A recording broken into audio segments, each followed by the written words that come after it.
ओम गणेशाय नमः। ओम नमः शिवाय। मैं निखिल ज्योतिष आचार्य आप सभी का मेरे चैनल पर पुनः स्वागत करता हूं। आशा करता हूं कि आप सभी स्वस्थ होंगे। महादेव की कृपा आप सभी पर सदैव बनी रहे। ये वीडियो टॉरस यानी कि वृषभ के लिए बहुत विशेष है, क्योंकि वीडियो है 23 जून से 29 जून 2025 के साप्ताहिक राशिफल के बारे में। मेरा जो साप्ताहिक राशिफल होता है वो प्रमुखतः चंद्रमा और उनकी गति पर आधारित होता है।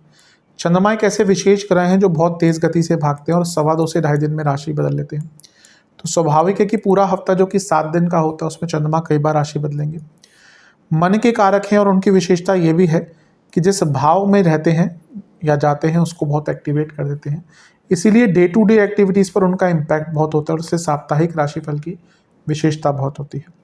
क्या प्रभाव रहेगा आने वाले सप्ताह में चंद्रमा के इस गोचर का, बाकी ग्रहों के प्रभाव का हमारे जीवन पर, इसको समझने के लिए, गाइडेंस प्राप्त करने के लिए साप्ताहिक राशिफल अति विशेष होता है। यदि आपकी लग्न राशि या चंद्र राशि वृषभ है, दोनों ही गाइडेंस के लिए राशिफल को देख सकते हैं। जहाँ से ज़्यादा सूट करता है, रिलेट करता है, वहाँ से देखिए। व्यक्तिगत तौर पे मेरा मानना है लग्न राशि से देखेंगे तो अच्छा, इनकेस नहीं पता है तो चंद्र राशि से देख सकते हैं। शुरू करते हैं। चंद्रमा आपके लग्न भाव में ही आ जाएंगे, यानी कि वृषभ में 22 जून की रात को ये हो जाएगा, तो 23 जून से उनका प्रभाव यहीं से मिलेगा और 24 जून रात के 11:45 तक 11:45 PM के आसपास तक यहीं पर रहेंगे। लग्न के चंद्रमा अच्छा ही प्रभाव देते हैं। यहाँ पर वो उच्च की अवस्था के हैं और तीसरे घर के स्वामी हैं, उपचय भाव के स्वामी। उच्च के चंद्रमा धन की प्राप्ति, ऐश्वर्य, कोई अच्छी न्यूज़, घर में शुभता, अच्छे ख्यालात, अच्छी पॉजिटिव सोच, सब कुछ दिखाता है। तीसरे घर के स्वामी बल, पराक्रम, कुछ नया करना, कुछ अलग करना, जीवन को आगे बढ़ना, ये दिखाता है। और शनि का प्रभाव भी है जो योग कारक ग्रह हैं। आपके कर्मेश है, भाग्येश है, यानी कि भाग्य का साथ कर्मठता, एक्टिव, सब कुछ दिखता है। तो ये बहुत अच्छा एक शुरुआत होने वाली है आपके हफ्ते की। बस ध्यान ये देना है कि शनि भले ही योग कारक हैं और चंद्रमा भले ही उच्च के हैं, ये विष दोष भी बनाता है, तो कभी कभी थोड़ी उदासीनता तंग कर सकती है। चंद्रमा अगर उच्च के होते हैं, नीच के होते हैं, वो सेंसिटिव बहुत हैं, हो जाते हैं, क्योंकि चंद्रमा की प्रकृति है। तो सेंसिटिव होकर, गुस्से में आकर, ज़्यादा भावनाओं में बहकर कोई निर्णय मत लीजिएगा। इस चीज़ पर नियंत्रण रख लिया तो बहुत अच्छा रहेगा। नहीं नियंत्रण रख पाए तो गलत निर्णय लेने की संभावना बहुत है। यहाँ से चंद्रमा सप्तम को देखेंगे तो बिजनेस में कुछ बड़ा करने का और जीवन में कुछ अलग करने का मौका भी प्राप्त होगा। नवांश कुंडली बताती है कि किसी पर ज़्यादा डिपेंडेंट ना रहें, किसी से ज़्यादा इन्फ्लुएंस ना रहें। दशांश कुंडली कार्य क्षेत्र में सब अच्छा है, अच्छे से बातचीत करेंगे लोगों से तो सब कुछ ठीक रहेगा। बिजनेस देखिए कि बिजनेस में क्या कमियां हैं, क्या चीज़ें हैं जो ठीक करनी है।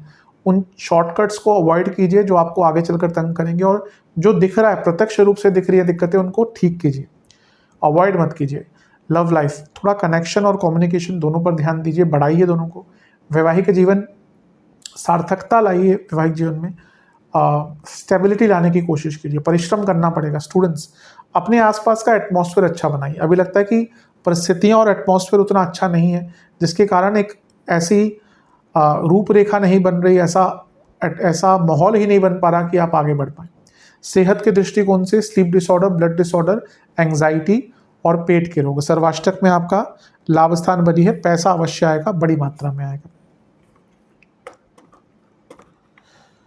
24 जून रात के 11:45 के आसपास 11:45 PM चंद्रमा आपके दूसरे घर में आ जाएंगे, यानी कि मिथुन में, और 27 जून सुबह के 2 तक यहीं पर रहेंगे। चंद्रमा का दूसरे घर में आना अच्छा होता है। वो तीसरे घर के स्वामी हैं और अपने से 12वें में बैठ रहे हैं। कुछ काम जो अटक रहे थे उनको पूर्ण करने का मौका मिलेगा। यहाँ पर गजकेसरी योग बन रहा है, गुरु चंद्रमा साथ में है, ये बहुत अच्छा है। बृहस्पति 11वें घर के तो चंद्रमा तीसरे घर के, दोनों ही उपचय भाव हैं, दोनों ही काम त्रिकोण है। तो काम आगे बढ़ेंगे, अटके काम पूर्ण होंगे, इच्छाओं की पूर्ति होगी। यही गुरु क्योंकि अष्टमेश में है और धन स्थान में बैठे हैं और चंद्रमा का मिलन हो गया, तो अचानक से धन प्राप्ति होगी। और यहाँ पर वो सूर्य के साथ भी बैठे हैं जो चौथे घर के स्वामी हैं। चौथे से 11वें में ये योग बन रहा है। कोई प्रॉपर्टी बेचना चाहते हैं उसका भी बहुत अच्छा योग है। यहाँ से सारे ग्रह मिलकर क्योंकि अष्टम भाव को देख रहे हैं, जिसमें लाभेश भी इंक्लूड हो गया, केंद्र भाव का स्वामी भी इंक्लूड हो गया, यानी कि प्रॉपर्टी, तो एंसेस्ट्रल प्रॉपर्टी का काम जो अटक रहे थे पूर्ण होंगे, एंसेस्ट्रल प्रॉपर्टी से लाभ मिलेगा, अचानक से धन प्राप्ति का योग भी बन जाता है। तो काफ़ी अच्छा है। बस ध्यान ये देना है कि यहाँ पे हमने सूर्य चंद्र की युति की बात कर ली, गुरु चंद्र की युति की बात कर ली, लेकिन चंद्र सूर्य की युति जो है वो अमावस्या योग भी बनाती है। और क्योंकि अष्टमेश यहाँ पर बैठे हैं तो अपनी वाणी पर बहुत ध्यान देना। वाणी में बहुत अनिश्चितता रहेगी, वाणी में बहुत क्लैरिटी की कमी रहेगी, जिसके कारण आर्ग्यूमेंट्स हो सकते हैं। और राहु के प्रभाव के कारण ट्रस्ट इश्यूज या कम्युनिकेशन गैप और बन सकते हैं, इस पर ध्यान दीजिएगा। नवांश कुंडली बताती है कि आपको थोड़ा सा अपने जीवन में आत्ममंथन इस टाइम पे करना पड़ेगा। देखिए कि कहाँ पे कमी है, कहाँ पर और बेटर कर सकते हैं। दशांश कुंडली कारक क्षेत्र में सब ठीक है, लेकिन आराम से बातचीत कीजिएगा। यहाँ पे ऐसा दे रहा है थोड़ा सा ना आप ईगो में बात करेंगे और चीज़ें बिगड़ जाएंगी। बिजनेस में देखिए बहुत ऐसी चीज़ें हैं जो आपको रोक रही हैं। ऐसे लोग भी हो सकते हैं, कभी कभी थोड़े हार्श डिसीजन लेने पड़ते हैं, कुछ बड़े निर्णय लेने का टाइम है। लव लाइफ एक डिटर्मिनेशन की कमी है दोनों ही साइड से। रिलेशनशिप को ठीक करना पड़ेगा और डिटर्मिनेशन दिखाना पड़ेगा। वैवाहिक जीवन एक दूसरे को समझिए, जानने का प्रयास कीजिए, बातचीत कीजिए, पर निंदा मत कीजिएगा। स्टूडेंट्स बहुत अच्छा टाइम है, भाग्यशाली टाइम है। ये समय ऐसा है जब भाग्य का परिपूर्ण और संपूर्ण साथ मिलेगा। सेहत, खाने के कारण प्रॉब्लम, हड्डियों के रोग, इन्फ्लेमेशन, इंडाइजेशन, दांतों के रोग। सर्वाष्टक में आपका 12वां घर बली है। थोड़े अचानक से खर्चे आपके यहाँ पर बढ़ सकते हैं।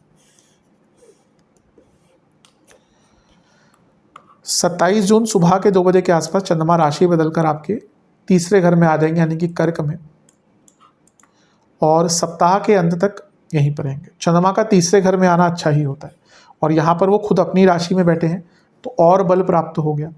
वो धनेश और पंचमेश के साथ बैठे हैं। ये युति बहुत अच्छी है। जो ऑलरेडी कुछ स्किलफुल काम करते हैं, अपना कुछ काम करते हैं, सप्तम से त्रिकोण है, कुछ नया करना चाहते हैं, कुछ बड़े निर्णय लेना चाहते हैं, उनके लिए बहुत शुभता वाला टाइम है। उत्साह रहेगा, कॉन्फिडेंस रहेगा, कुछ अलग करने की चेष्टा रहेगी, यात्राओं के योग बन रहे हैं, जीवन की यात्रा आगे बढ़ेगी, कई रुके हुए कार्य आपके पूर्ण होंगे। तो बहुत अच्छा टाइम है। धन स्थान, लक्ष्मी स्थान के स्वामी उपचय भाव, यानी कि अपने भौतिक जीवन को सुधारने का यहाँ पे मौका मिलेगा। कुछ बहुत अच्छी प्लानिंग और एग्जीक्यूशन का मौका मिलेगा, कुछ नया सीखने का अवसर है। हाँ, चंद्र बुध थोड़ा सा कंफ्यूजन क्रिएट करते हैं, और क्योंकि कम्युनिकेशन का भाव है तो पाप कर्तरी योग में भी है, सूर्य एक साइड और केतु मंगल एक साइड, तो ना अपने कम्युनिकेशन पर बहुत ध्यान दीजिएगा, क्योंकि यहाँ पे यही दिख रहा है कि कम्युनिकेशन प्रॉब्लम कई लोगों से हो सकती है और उसके कारण ही प्रॉब्लम्स आएंगी। आप जो भी बोलें उसको बहुत सोच विचार के बोलिएगा। कलीग्स के साथ, दोस्तों के साथ, भाई बहनों के साथ बहुत केयरफुल रहेगा और अति उत्साह से बढ़िएगा। कभी कभी बुध चंद्रमा इमेच्योरिटी भी दिखाते हैं। इंटेलिजेंस की बात नहीं करा, इंटेलिजेंट होते, चंद्रमा बुध किसी की कुंडली में है, व्यक्ति इंटेलिजेंट होगा, पर इमेच्योरिटी, तो इम्पल्सिव होकर, इमेच्योर होकर कोई भी डिसीजन मत लीजिएगा और बहुत गहनता से ही विचार कर चीज़ों को बढ़ाइएगा आगे। नवांश कुंडली बता रही है कि आराम से आगे बढ़िएगा, जल्दबाजी जहाँ दिखाई गड़बड़ होगी। दशांश कुंडली कार्य क्षेत्र में अपने एटमॉस्फेयर को अच्छा बनाकर रखिएगा, किसी के साथ फालतू के आर्ग्यूमेंट से बचिएगा। जहाँ तक बिजनेस की बात है, शांत एकाग्रचित होकर आगे बढ़ना है। बहुत सारा काम आ सकता है अचानक से, बहुत ज़्यादा प्रेशर भी आ सकता है अचानक से, इसलिए एकाग्रचित रहेंगे तो बहुत अच्छा रहेगा।